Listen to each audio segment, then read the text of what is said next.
So you were busy throwing up when it all happened? I try not to squint against the bright lights. They told me not to squint. It makes me look sinister. But it's hard not to glance at them. They just seem so strange out here in the middle of the forest. But the network wanted to do the interview where it all happened. So here I am. I clear my throat.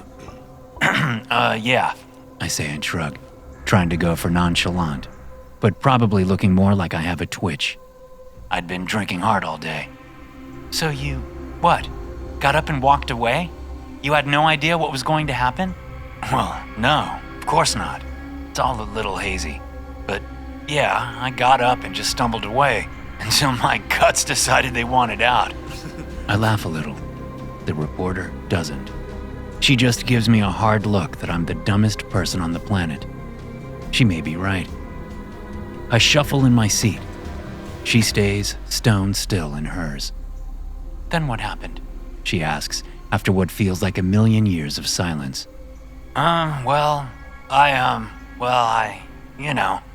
I want to wipe my forehead, but they said not to do that, or I'd smear my makeup.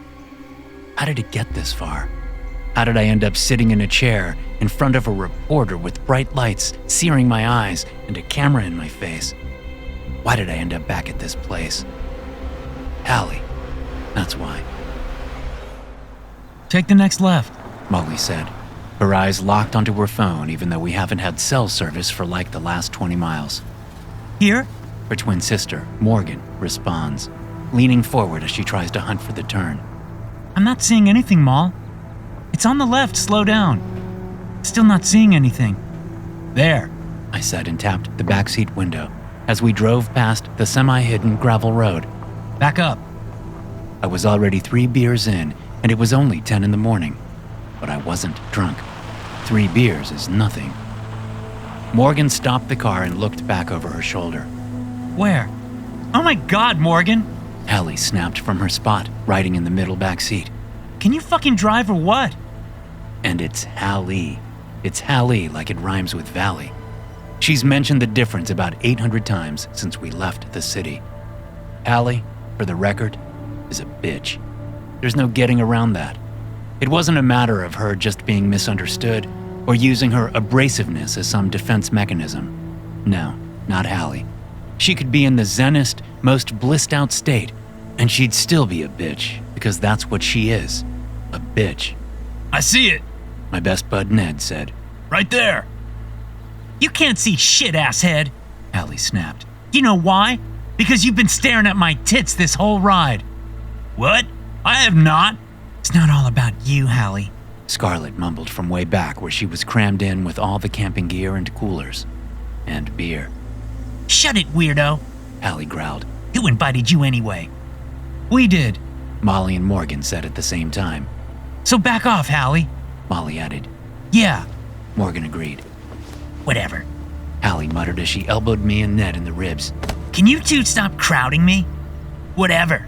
Ned replied in a perfect imitation of Hallie. Morgan got us backed up and turned onto the gravel road. We drove for a solid 45 minutes before the road curved to the right and we finally arrived at the campsite. Guys? Hallie said after she shoved me out of the back seat so she could get out the second the car stopped. Where's the cabin? Cabin? Molly and Morgan asked. What cabin? You thought we were staying in a cabin? Ned asked, then started laughing. Seriously? What the fuck did you think all the gear was for? For you two. Hallie said, looking from me to Ned and back to me. Guys sleep outside. Girls sleep inside. There's no inside. Scarlett said, still inside the car. Can someone open the back hatch and let me out? Scarlett? This is Scarlett Winters? The reporter asks. Yeah. I say and swallow hard. The woman still missing? Yeah. I see. She looks down at her notes. And you have no idea where she is? I shake my head. I don't dare open my mouth. No? She asks. I keep shaking my head. Okay. She checks her notes. You all arrived at about 11 that morning. Then what? Beers, I say and smile. You are so juvenile, Allie said as Ned and I finished shotgunning our fourth beers. I belched like I was a lion roaring. Ned tried to burp the alphabet, but he only made it to L before he had to turn and cough up some foam. Gross! Allie said and stormed off into the bushes. I have to pee. Thanks for the warning. Scarlett said as she set up her dome tent. Shut up, freak! Allie shouted before being swallowed by the huge ferns and azaleas that were everywhere. All we heard for several minutes was Hallie cursing and the death of a lot of foliage. Then she burst out of the bushes and announced, There's no bathroom anywhere! Where's the fucking bathroom? We all looked at each other, then started laughing. What? Allie shouted. I am going to pee my pants, and you assholes are laughing at me? We're camping, Hallie, Molly said. You pee on the ground or dig a hole for number 2. Morgan added. Are you fucking kidding me? Allie snarled like a wild animal backed into a corner. I am not doing that. You're gonna what? Hold it for 3 days? Ned asked, tossing me another beer. This is warm. Do you really care? No, not really. I opened the beer and chugged it. You'll get a UTI if you hold your pee for 3 days, Scarlett said. Thanks for the medical advice, Dr. No Shit Sherlock. Allie spat at Scarlett. Seriously, assholes, this no bathroom thing is not acceptable. I'll dig you a hole, I said and chucked my empty beer can at Ned. I'm not squatting over a hole, Allie insisted. Then what? Scarlett snapped. We all went quiet. Scarlett never got snappy, snippy, or pissy. She was like our even keel. A little weird, yeah, but always chill. What are you gonna do, Hallie? Scarlett asked, walking away from her tent so she could storm over and get in Hallie's face. None of us knew what to do. No way you can hold it for 3 days, Scarlett continued. Hallie tried to back away, but Scarlett grabbed her by the arm and yanked her in close. And what, Hallie? You expect us to believe you don't shit? Too good to poop, is that it? You are gonna be hurting bad by tomorrow morning. Do everyone a favor and let Jordan dig you a hole, then get over yourself. Hallie pulled her arm free and shoved Scarlett away. Who the fuck do you think you're talking to, freak? Hallie shouted. You ever touch me again, and they'll never find your body. She said that? She threatened Scarlett? The reporter asks. Well, I mean, Hallie kind of threatened everyone. It was her thing. But she said they'd never find Scarlett's body. The reporter continues, pushing hard at me. And so far, Scarlett Winters has not been found. They haven't found Ned either, I say. And I know Hallie didn't make him disappear. Really? How can you know that? Because I was there. You were where exactly? With Ned. The reporter sighs. Can you elaborate a little? I mean, sure. That's why I'm here, right? To tell you what I told the cops and the FBI and the Forest Service and everyone. I mean, you're paying me a lot to tell this. We'll cut that, the reporter says, a little exasperated. Stick to answering the questions I ask. No need to editorialize on your motivations for participating in this interview. Okay, sure. I sigh and look around. Do you want to hear what happened or not? Yes, but let's not get to your friend's disappearance quite yet. But that's what happens next. Other than the fight, the shit with Ned is what happens next. The fight? What fight? Do you mean Scarlett and Hallie's confrontation? What? No, Ned and Hallie. The reporter checks her notes, then checks her notes again. She looks up. Carla! A young woman with a headset around her neck emerges from the glare of the lights. You have everything the police released. The woman, Carla, says before the reporter can lay into her. You asked me to get everything, and that is everything. Obviously not, the reporter snaps. Then ask him about it, Carla says, and returns to her anonymity behind the camera and the lights. The reporter gets herself together, then turns her smile on me. Tell me about the fight, Jordan, she says, her voice calm and professional. I know the public will want to hear about this hidden tidbit. I told the cops. She just smiles at me. Fine, I'll tell you. Ned grabbed the small shovel from the pile of gear and walked off into the bushes. I didn't ask you to dig me a fucking hole, Ned! Hallie screeched, right on his tail. She's in a great mood. Morgan said as she found her tent and began to set it up while Molly busied herself with putting the screened enclosure together. She's always in a great mood, Molly said, several random poles in her hands. She looked at me and raised her eyebrows. Jordan? I gotcha. I said and finished my beer before taking the poles from her. Get the grill set up and I'll handle this.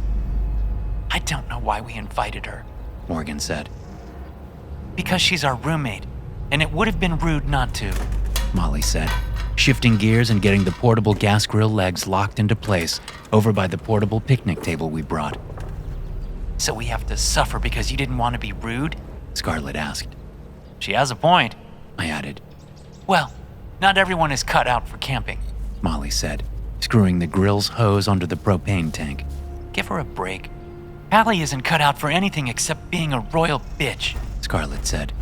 She finished her tent and grabbed her stuff from the pile of backpacks and sleeping bags. And before you pretend to be offended, Molly, you know it's true. She has a point, I repeated. Shut up, Jordan, Molly said. A scream followed by a pained shout filled the air. We glanced at each other, then all dropped what we were doing and rushed into the bushes. There wasn't a trail to follow, but we didn't need one. Ned's pained shouts and Hallie screaming at him was all the path we needed. Fucking peeping Tom! Hallie shouted as she stood behind a tree, while Ned sat on the ground, his hands to his head, blood everywhere. What the fuck, man? I asked as I knelt next to him. She threw the shovel at me. I pulled his hands away and gasped. Molly shrieked a little. Morgan made a gagging sound. And Scarlett just stood there for a second, then turned around and raced back to camp. A long flap of skin dangled from Ned's forehead. He tried to watch me pee! No, I didn't, Ned said quietly. I didn't know you were gonna just drop your pants and go right then. I was looking for some branches to cover the hole with. I wasn't done. I didn't know that! You could have told me! I can't, man, Ned said, looking up at me as blood streamed down his face. I just can't with her. First aid kit! Scarlett announced as she returned. I think he needs stitches. Yeah. Molly agreed. No, I got this, Scarlett said and began to clean up Ned's wound. She had his face cleaned and the wound irrigated with some bottled water. Then she dried it all with the clean towel before pulling a small tube from the kit. It's called liquid stitches, but it's really just super glue, she said, squeezing several drops onto Ned's wound before carefully, gently, folding the skin flap back in place and holding it there for a few seconds. When she was all done, the flap stayed put, and the blood slowly stopped flowing. Thanks, Ned said to Scarlett as I helped him up. I still have to pee. Jesus Christ, Ned muttered, then walked off into the woods. Camp is the other way, I said. I know, he yelled, but kept walking. Molly, Morgan, and Scarlett all shook their heads and walked back to camp. I stood there, unsure of which direction to go. I still have to pee, so go away, Allie said, glaring at me from her spot behind the tree. You really are something, Allie, I said, and decided to follow Ned. It took me a bit to catch up with him. He was pissed off and in pain, so he had a full head of steam going. Ned! I shouted when I caught sight of him hiking around a clump of cedars. Ned, hold on! I sprinted past the cedars, then skidded to a stop, almost colliding with Ned's back. I thought this place was deserted, Ned said as I stepped up next to him. It's supposed to be, I replied as we both stared at the ancient cabin before us. I took one step, and everything changed. What's this? I asked as I lifted my foot and brushed aside a few leaves. Keys? I bent down and picked up the old ring. 3 keys were on it, and they looked really old. They were long and had weird teeth on them, like they were from some black and white gothic romance movie or something. I bet they go to that cabin, Ned said, and started walking toward the cabin's front porch. Hold on, man, I said. That wood is probably rotted. You'll fall right through. He reached the steps and placed his foot on the first one. Then he put his full weight on it. There was a creak, but the board didn't snap. Encouraged, he climbed the steps and stood before the cabin's front door. Feels solid, he said to me over his shoulder. Toss me the keys. And lose them under the porch when you fumble the catch? No way. I said, and followed him up to the front door. I jangled the keys in his face, then picked one at random and slid it into the front door's lock. It didn't turn. A sudden gust of wind picked up, and the trees around the cabin began to sway and bend. The sky started to darken, and the smell of rain filled the air. The weather is supposed to be clear all week, Ned said, glancing at the trees. I picked a new key and tried that one. The door popped open a crack. We may need this place, Ned said as the wind grew stronger. Let's check it out. A tree crashed somewhere far off, making me jump. I turned and faced the clearing, staring at the wild weather. When I turned back, Ned was inside the cabin. Hey, check this out. I didn't want to. I really didn't. Something about the cabin made my nuts shrivel up. There was a vibe that I didn't like. A vibe that had a stink to it, even though all I could smell was must and a little mildew coming from inside the cabin. And the oncoming rain, I could really smell that. Jordan! Coming! I yelled and stepped into the cabin. It was one room with a rocking chair by a small wood stove, a small bed shoved up against one wall, and a ratty rag rug in the center. I call dibs on the... Ned started to say. A bed! Hallie cried, rushing into the cabin. She sat right down on the bed, and it groaned, but she didn't seem disappointed. This is mine. I am not sleeping in a tent when there's a perfectly good cabin here. Jesus, calm down. Ned said, his voice pissed, disgusted, and so over Hallie. You can have the bed. Yeah, I know I can. Hallie said, then pointed at the wood stove. Does that work? Because I don't know if you noticed, but it's getting cold out there. One of you needs to make a fire. If the flue is clogged, then this place will fill with smoke, Ned said. Hallie just stared. Ned sighed. I'm going to tell the others. See what you can find. Find? What do you mean? I replied. Firewood and whatever, Ned said, then looked at Hallie. and a steel cage and a ball gag. Fuck off! Hallie said. Better hurry, it's gonna rain! Ned left the cabin, closing the door behind him, leaving me alone with Hallie. He sliced off part of his forehead, Hallie. You could try being nice to him. Whatever. She said, and got up from the bed, waving her hand in front of her face to clear the dust. Then she spotted something over by the rocking chair. What's this? She muttered as she picked up the book. She turned it over in her hands. Just like the keys, the book looked really old, big and all leathery. It's locked. She was right. There was a lock on the book, preventing her from opening it. Then she looked at me and her eyes lowered to my hand and to the set of keys I was still holding. Give me those. I looked at the keys. Gimme! She nearly shouted, snapping her fingers at me. Here, I said and handed her the keys. knock yourself out. I'm going to go help the others with the gear. You do that. I heard the book's lock click open just as I left the cabin, closing the door behind me. You left her there alone? The reporter asks. Yeah. You didn't think you should stay? Why? You left her in a strange cabin you just found. Weren't you worried maybe the owner of the cabin would come back? Place was old, and no one had lived there for a while. How could you know that? All the dust, and the wood stove was clogged. We found that out later. All right. Her tone of voice tells me she doesn't think it's all right. What happened next? Everything, I say and shrug again. We got everyone and the gear to the cabin just before the sky opened up and the night went on. But you said Ned's disappearance was what happened next. It sounds like you finding the cabin was what happened after Ned and Hallie's fight. That's not how I meant it. Then how did you mean it? Do you want me to tell the story or not?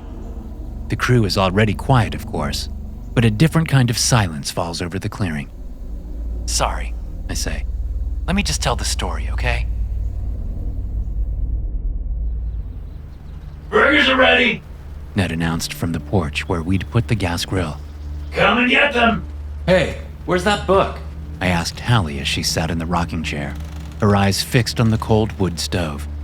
She didn't reply. Hallie, where's that book? She still didn't reply. And where are those keys? The keys have been returned. she said, her voice flat and empty. What book? What keys? Scarlett asked me as she walked by with the plate loaded with the hamburger bun and all the fixings, headed for the porch. I found a set of keys, I said. That's how we got in here. There was a book too, and one of the keys opened it. The book was locked? Scarlett asked, freezing mid-step. Yeah, I said. I gave the keys to Hallie and she unlocked it. You unlocked an old book that you found in an old cabin that isn't on any map and shouldn't be here? When she said it out loud, it didn't sound like the smartest thing to do. Scarlett set her plate down on the floor next to the rocking chair and crouched close to Hallie. Hallie, can I see the book? The book has been returned. Scarlett looked over at me, her eyes filled with worry. Burgers are getting cold. Hallie, are you okay? I asked. Fine as rain, she said in that flat voice. Thunder boomed over the cabin. Scarlett shook her head and mouthed. She's not fine. Hallie's hand shot out and grabbed Scarlett by the throat. Don't talk about me behind my back, you fucking freak, she snarled, pulling Scarlett's face close to hers. It doesn't like it when you do that. Hallie let go, and Scarlett fell back on her ass. Oh, fucking shit, Hallie, I said, and helped Scarlett to her feet. What the fuck is wrong with you? She'll never leave this place, Hallie said. This is her home now. Hey guys, burgers are ready, Ned said, sticking his head inside the cabin. Hallie's eyes locked onto him. He won't leave either. Yeah, sure, Ned responded, raising his eyebrows as he looked at me. She okay? Fuck if I know, I said as I walked Scarlett over to the door. Ned moved as we stepped out onto the porch. Maybe she got into the mushrooms. That's not how you act on shrooms, Scarlett said and shivered. Molly and Morgan were sitting cross-legged on the porch, scarfing down their burgers. What's going on in there? Morgan asked around a mouthful of food. Hallie is being weird, I said. She's more than that, Scarlett added, getting herself a burger. It's like she's in some strange mental fugue. Mental fugue? Molly asked, mid-bite. What does that even mean? Morgan asked. She's off, I said. Then just say that. Molly replied and went back to eating her burger. Guys, she doesn't look good, Ned said from the doorway. She's shivering. Scarlett and I join him, and we stare at Hallie as she shakes in the rocking chair. I'll get a fire going, Scarlett said. I'll do it, I insisted, and hurried into the cabin and over to the wood stove. I opened the stove and nearly screamed. What the fuck? Ned asked, after joining me and looking over my shoulder. Bones. A lot of bones. They filled the wood stove. They were even jammed up into the flue, clogging the whole chimney pipe. I stood and knocked on the pipe, and bones rattled inside while small fragments filtered down and back into the wood stove. This is messed up, Ned said. I think we should pack it in and go home. Join the Holy Honor, Hallie said from her rocker. Join the Forever Lost. The second she said that, the sky opened up and rained like nothing I had ever seen before. Then the thunder and the lightning really kicked in and shit for sure hit the fan. No leaving, Hallie said as she lurched up out of the rocker and shoved me aside. None shall leave now. She thrust her hand into the wood stove and came out with a broken femur or something. Whatever it was a big fucking bone. 2 for the price of 1. Hallie screeched at the top of her lungs. That's a weird thing to... Molly started to say, except she was interrupted by the sharp end of the bone in Hallie's hand being plunged through her throat.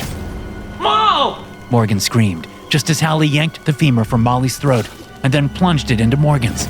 Fuck! Ned shouted and lunged at Hallie, grabbing her by the shoulders to pull her away from the twins. Hallie whipped around and slashed at Ned with the bone.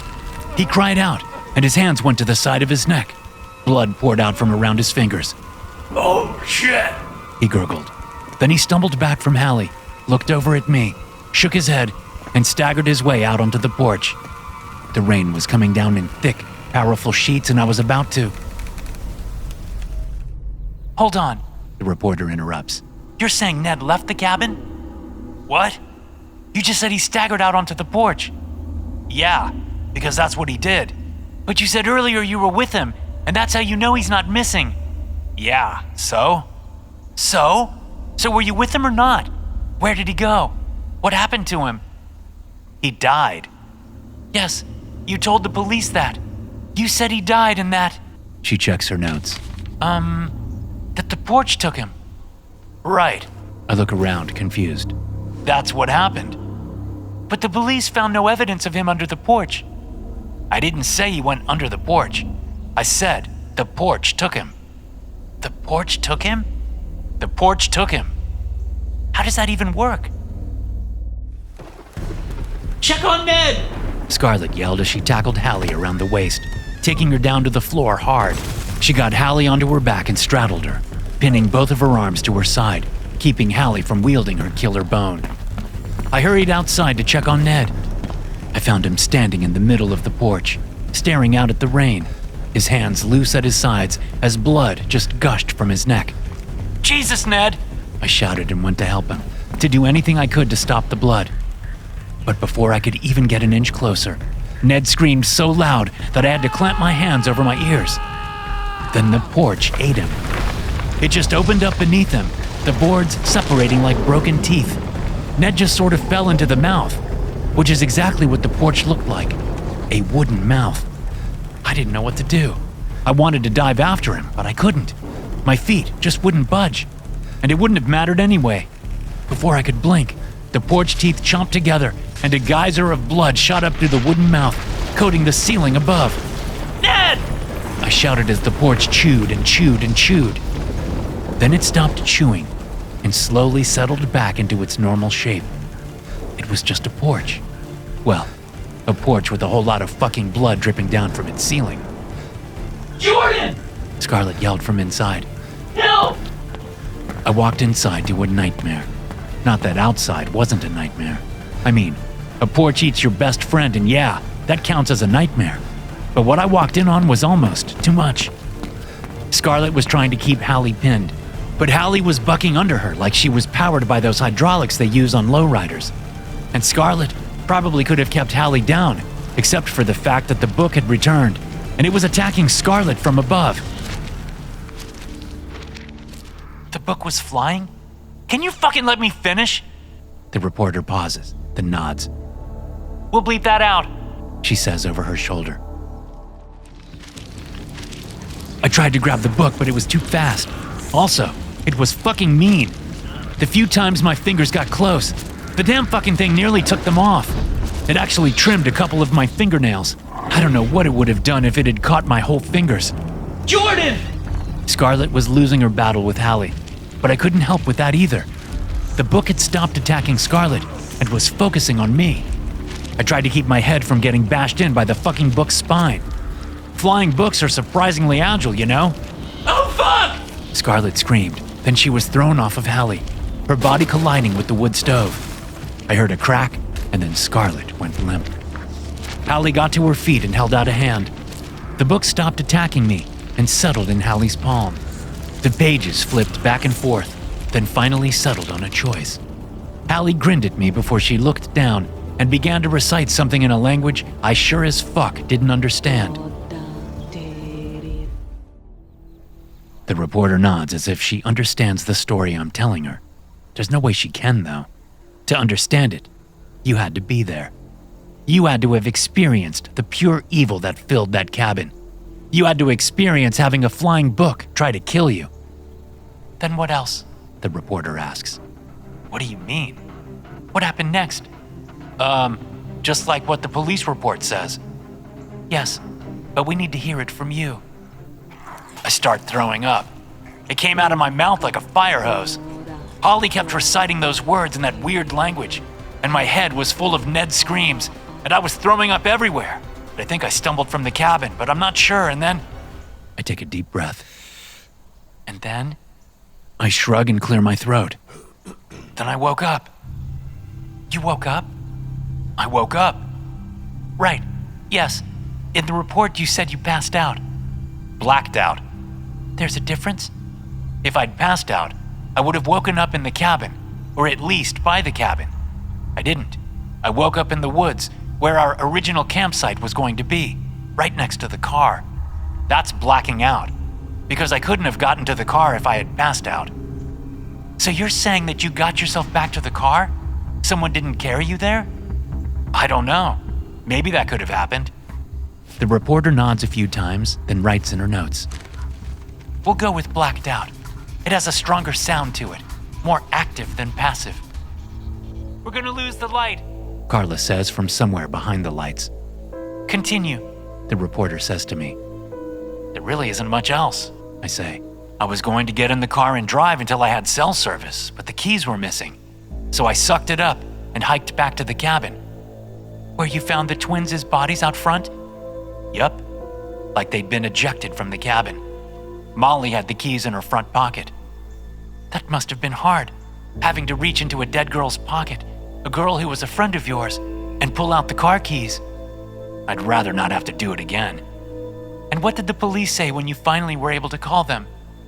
They just asked me questions, told me to pull the car over so they could find me. When they showed up, I rode with them and walked them through it all. They found Molly and Morgan's bodies. They were right where I left them. But Ned, Scarlett, and Hallie were nowhere to be found? What? No, Hallie was in the cabin. The reporter sits up straighter. She was? She rifles through her notes. Carla, why isn't that in here? I didn't know Hallie was found inside the cabin. You have everything in the police report. Carla replies. This is new. Talk. The reporter barks at me.